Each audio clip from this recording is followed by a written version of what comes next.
Ahora vamos a comparar la diferencia entre el pretérito y el imperfecto en español. El imperfecto y el pretérito, los dos se tratan del pasado, pero tienen usos diferentes. Si ustedes quieren, pueden memorizar esta canción de la canción Jingle Bells en inglés.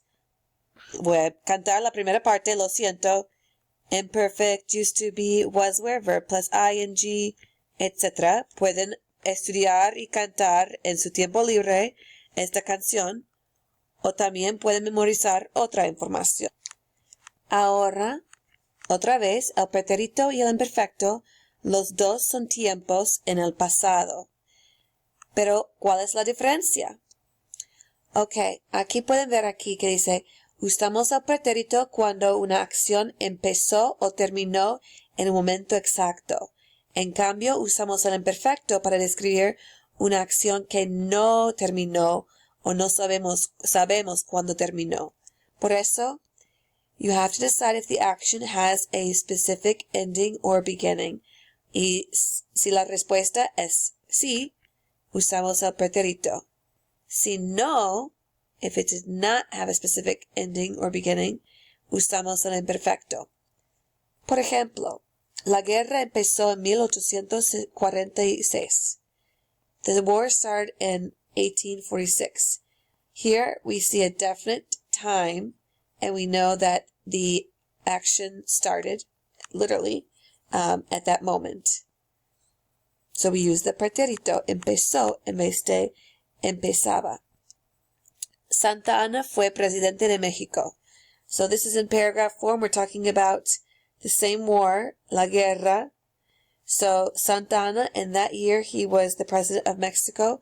We know that it's no longer that year, so the action ended. He's no longer, it no longer applies to current time. En cambio, el imperfecto, los guerreros no tenían miedo del enemigo.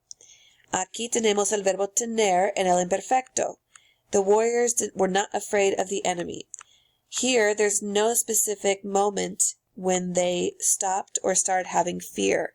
It is occurring over, we assume, a longer time period, multiple days, whatever it might be.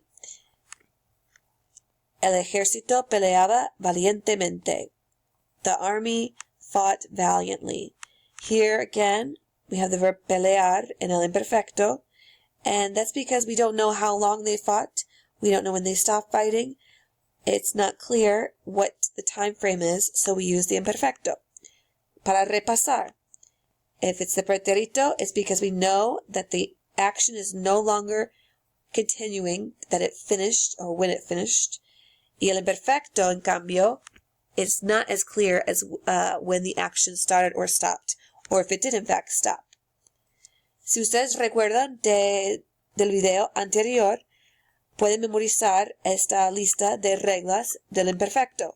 They show that.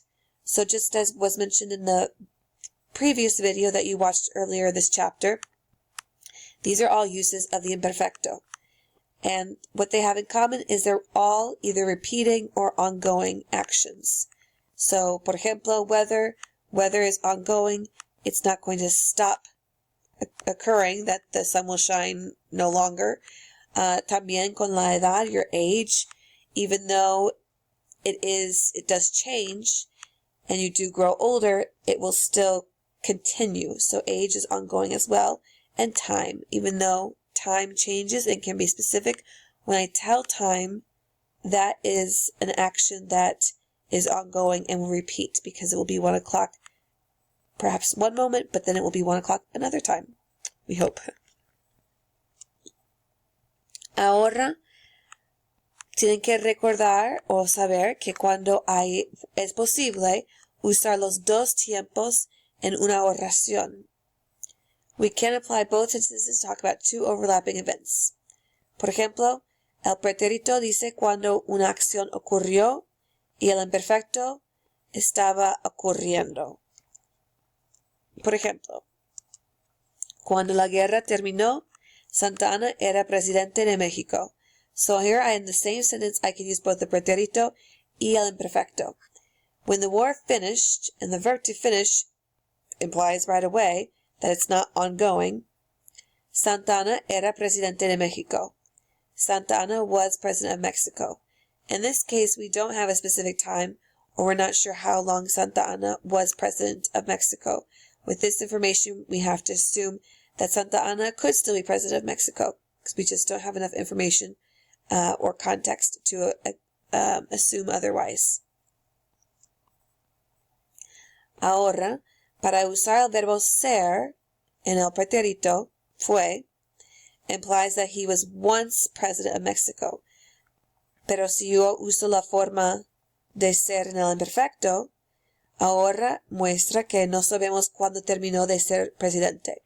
So what this also shows is that I can take a verb and determine whether it should be in the imperfecto to imply that it's ongoing, or the pretérito to suggest that it's finished, and based on what I want to express, I can determine the tense to convey that information better to my audience when writing or in speaking.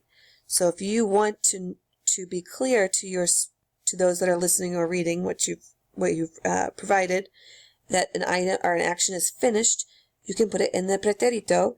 If you're not sure that it's finished, or you want to imply that it's ongoing or repeating, you can put it in the imperfecto. Esto es el fin.